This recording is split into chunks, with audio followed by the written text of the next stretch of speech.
Hey founders, glad to have you on my channel.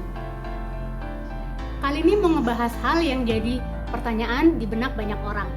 Yes, saya memutuskan mau memulai startup. Yes, saya tertarik untuk bikin startup. Tapi terus bingung, harus mulai dari mana ya? Apa hal yang harus saya lakukan pertama kali? Saya harus mulai dari mana? How does one actually start a startup? Well, if you ask me, saya akan bilang, mulailah dari cari ide. Mau semua bisnis, mau semua startup, semua bermulanya dari ide. Jadi, mulailah dengan mengeksplorasi beberapa ide-ide yang ada. Nah, terkait ide ini memang agak sedikit tricky ya. Proses mengeksplorasi ide ini dan menemukan ide yang pas buat startup kamu agak susah-susah gampang. Menurut rekomendasi dan literatur yang saya baca dan saya pelajari dari video, podcast, dan artikel-artikel, banyak startup senior atau VC yang merekomendasikan untuk membuat startup yang berangkat dari sebuah masalah yang ada. Jadi problem driven product. Maksudnya adalah ketika kita melihat ada sebuah masalah, baik masalah itu kita alami sendiri atau masalah itu kita observasi terjadi pada sejuta umat atau para pelaku bisnis, dan kita merasa kayaknya masalah itu bisa dipermudah ketika ada solusi program X atau sistem X gitu ya. Ini adalah kesempatan ide yang paling baik buat dikembangkan untuk menjadi sebuah startup. Kenapa begitu?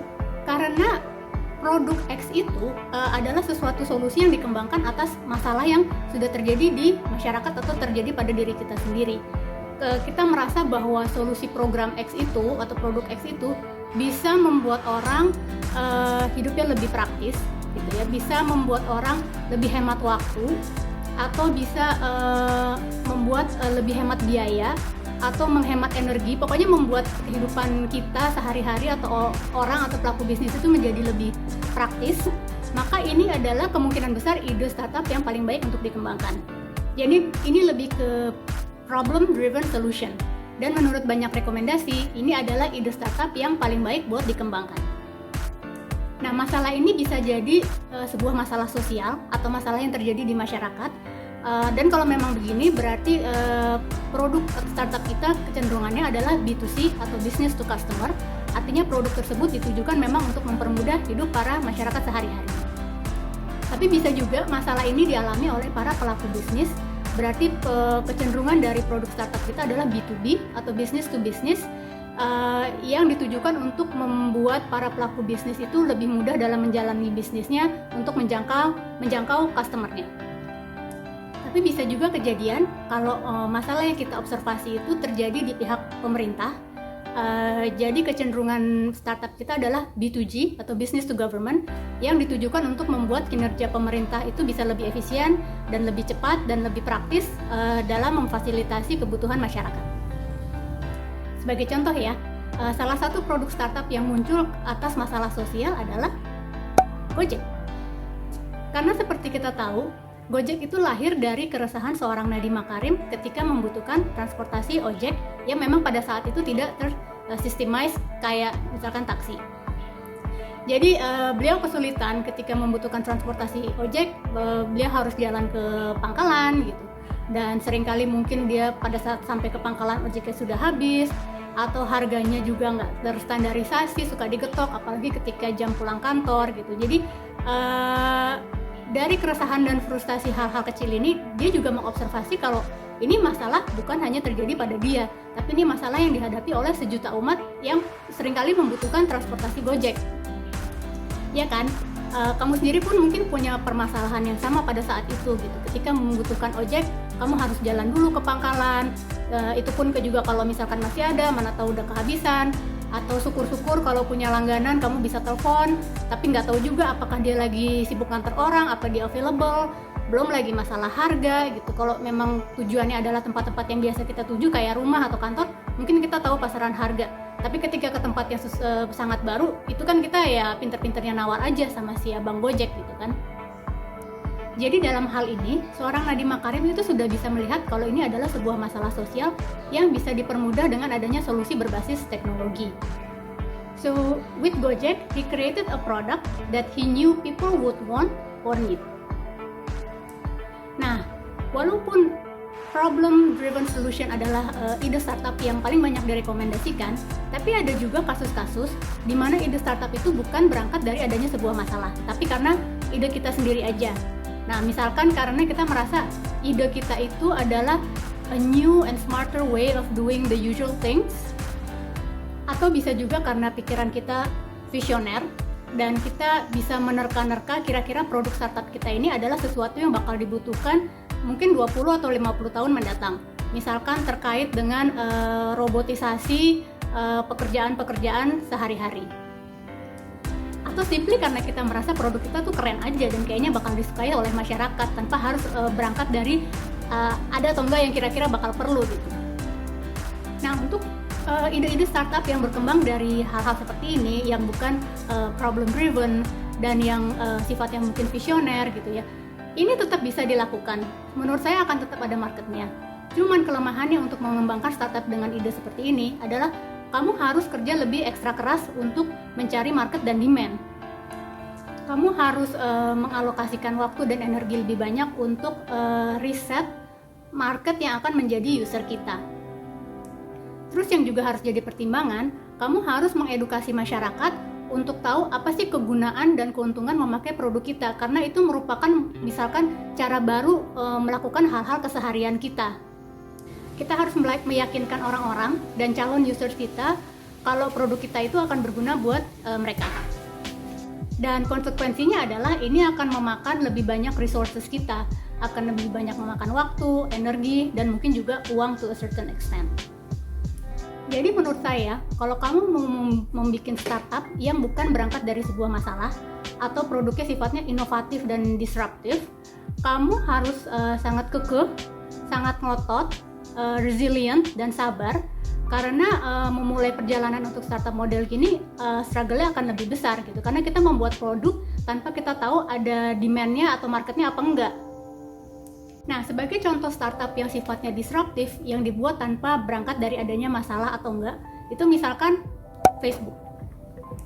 Facebook itu kan kita tahu, ini awalnya seorang Mark Zuckerberg membuat Facebook itu adalah karena dia pengen interaksi mahasiswa Harvard itu bisa lebih luas dan lebih personal. Jadi semacam project iseng-iseng lah, agar dia bisa membuat interaksi mahasiswa Harvard yang biasa terjadi secara fisik bisa juga dinikmatin dan terjadi dalam ranah digital. Nah, mungkin pada saat itu juga sebenarnya sudah ada bentuk sosial media seperti Friendster, dan mungkin dia juga melihat Friendster itu masih punya kekurangan di sini di sana, jadi dia mau mengembangkan sesuatu yang mengakomodir kekurangan yang ada di Friendster tersebut. Kalau nggak salah sih juga ada hidden agenda sih dari seorang Mark Zuckerberg. Jadi dia membuat Facebook itu untuk bisa kepoin kehidupan pribadi beberapa cewek-cewek idaman tanpa harus kenal terlalu dekat sama orang tersebut.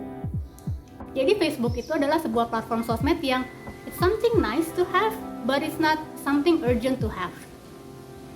Karena awalnya juga orang kan nggak kebayang kenapa butuh platform untuk berinteraksi sosial secara virtual, ketika interaksi sosial secara fisikal sehari-hari dinilai masih baik-baik aja. Jadi kasus Facebook hingga menjadi hit seperti sekarang itu menurut saya exceptional case, karena he created a product that people didn't knew they need or want in the beginning. So walaupun dari dua contoh kasus yang saya sampaikan ini, saya tetap akan cenderung menyarankan untuk membangun sebuah startup berangkat dari sebuah masalah atau problem driven solution. Karena membangun sebuah startup itu it's a real struggle, it's really difficult, dan menurut saya akan jauh lebih susah lagi ketika kita membangun sebuah produk duluan tanpa kita tahu apa ada market dan usersnya atau enggak.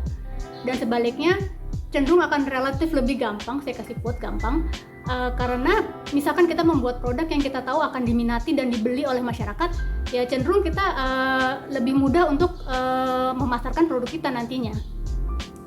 So, better find an idea for a product that people want or need. Cari ide produk yang menurut kamu bisa A. Menghemat waktu orang, B. Menghemat energi, C. Menghemat uang dan biaya, atau D. Ya intinya membuat hidup kita tuh lebih praktis dan lebih mudah dengan adanya kehadiran produk kita. Jadi akan relatif lebih mudah kalau pola pikirnya adalah mencari market dan demand dulu baru membuat produk, dan bukan membuat produk dulu baru mencari market dan demand. Dan kalau saya boleh kasih pendapat pribadi, mungkin akan lebih meaningful kalau produk startup kita itu juga bisa dikaitkan dengan SDG atau Sustainable Development Goals. Dengan demikian kita akan bisa menjadi bagian dari rantai solusi bahwa produk startup yang kita bangun itu bisa bantu mengatasi masalah-masalah yang dirangkum dalam Sustainable Development Goals ini. Misalkan bisa membantu penciptaan lapangan kerja baru, atau bisa membantu masalah kesetaraan gender, atau bisa membantu untuk konservasi lingkungan baik di darat maupun di laut, dan hal-hal seperti ini. Jadi kita tuh bisa menjadi bagian dari solusi yang membuat kehidupan di dunia menjadi lebih baik, insya Allah. Nah, di awal tadi saya udah mencoba menyarankan kamu untuk mengeksplorasi beberapa ide yang bisa dibuat startup yang hopefully dibangun atas masalah sosial. Nah, dari beberapa ide yang muncul itu, hal yang menurut saya juga nggak kalah penting adalah cari dari ide-ide ini yang bisa kamu kaitin dengan your passion. So, link all your ideas with something that you're passionate about, your calling. Nah, sekarang gimana taunya kamu itu passionate sama hal-hal apa aja? Mungkin satu hal yang bisa saya kasih contoh, kamu coba tanya sama diri sendiri. Ketika kamu diminta seseorang untuk melakukan sesuatu dengan gratis, kamu paling semangat kalau diminta melakukan apa? Walaupun kamu tahu kamu nggak akan dibayar untuk melakukan itu. Nah, itu dalam hal apa aja? Nanti kamu list semua ide-ide yang muncul di kepala kamu, catetin aja satu-satu.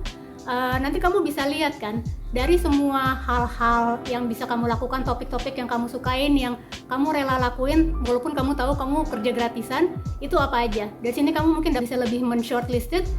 Pilih aja kira-kira satu yang teratas, yang paling senang kamu lakuin, walaupun kamu tahu nggak dibayar buat ngerjainnya. Nah, itu arah passion dan your calling ke kamu. Oke, berarti tadi pertama, kamu harus cari ide. Kedua, cari ide yang sesuai dengan passion kamu. Dan yang ketiga menurut saya, cari ide yang sesuai passion kamu, tapi yang juga tujuannya itu kuat. Ini adalah your why. Why are you doing this startup? Why are you building this product? Your why ini penting dan ini harus kuat.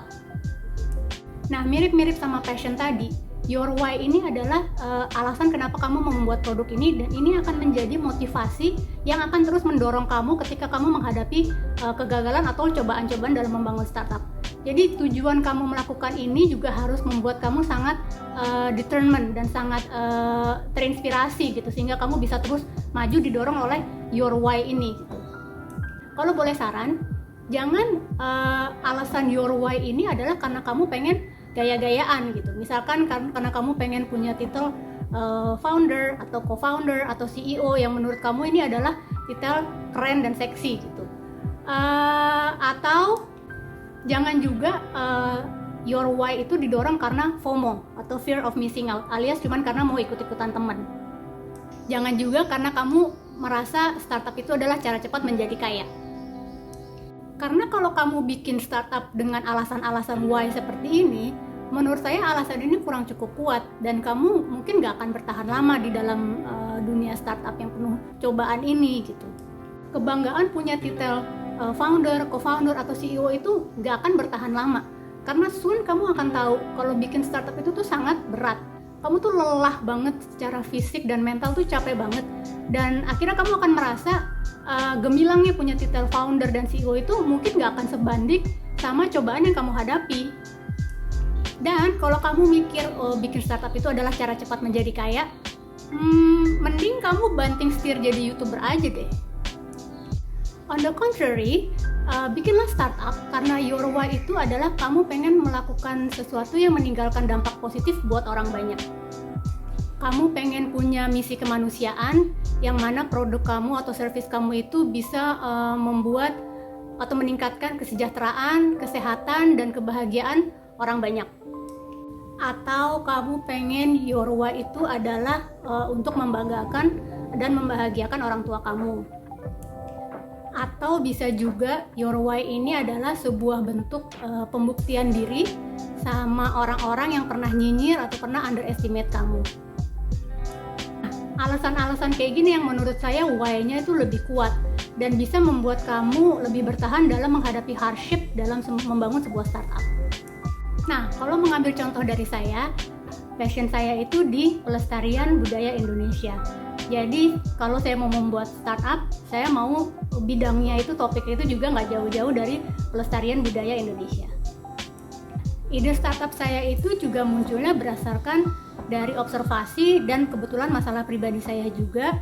Waktu itu saya lagi mau mencari produk budaya X, cuman nggak tahu mesti nyarinya kemana gitu, karena baik dari dulu sampai sekarang itu kita nggak punya medium atau channel untuk kita mencari produk budaya X ini gitu.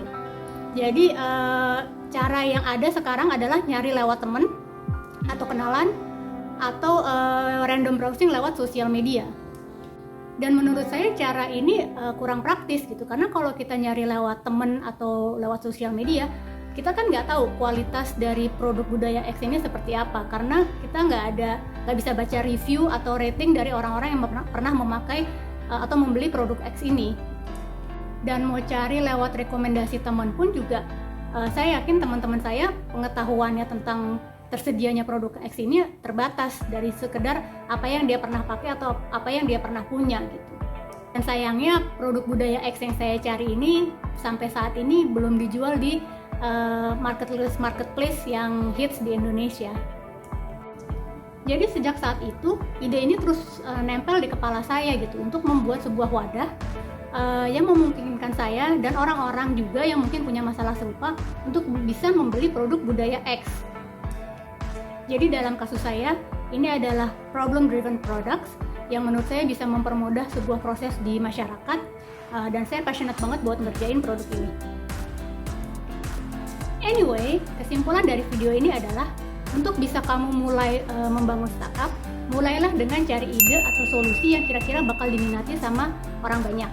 Karena mereka merasa produk kamu itu bisa menyelesaikan sebuah masalah yang mereka alami sehari-hari. Jadi problem driven product. Semakin besar demand dan users yang akan memakai produk kamu, maka akan semakin potensial buat startup kamu untuk dikembangkan lebih lanjut. Setelah cari ide yang terkait sama passion kamu yang paling besar. Dan terakhir, cari ide yang sesuai sama passion kamu, tapi juga didorong oleh alasan why yang kuat. Kalau gitu, mulai dari sekarang, coba dieksplorasi ide-ide yang muncul di kepala kamu, coba observasi masalah-masalah sosial yang ada, kamu lihat apa sih yang sebenarnya dihadapi dan menjadi kesulitan dari masyarakat saat ini.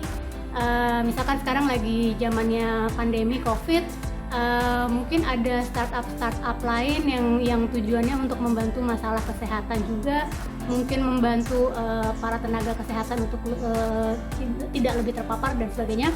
Jadi pokoknya eksplorasi aja ide-ide yang muncul atas masalah yang kamu observasi, terus juga dibikin list passion kamu tuh kemana, terus juga bikin list juga mengenai alasan-alasan why kamu yang kuat, lalu coba kawinkan ketiga faktor ini, cari kombinasinya yang menurut kamu paling pas. Silakan komen di bawah tentang ide startup kamu kalau mau. Siapa tahu ketemu orang yang sefrekuensi dan seide dan kamu end up bisa partneran untuk bikin projectnya bareng. So thank you for watching, founders. I'll see you in my next video. Bye!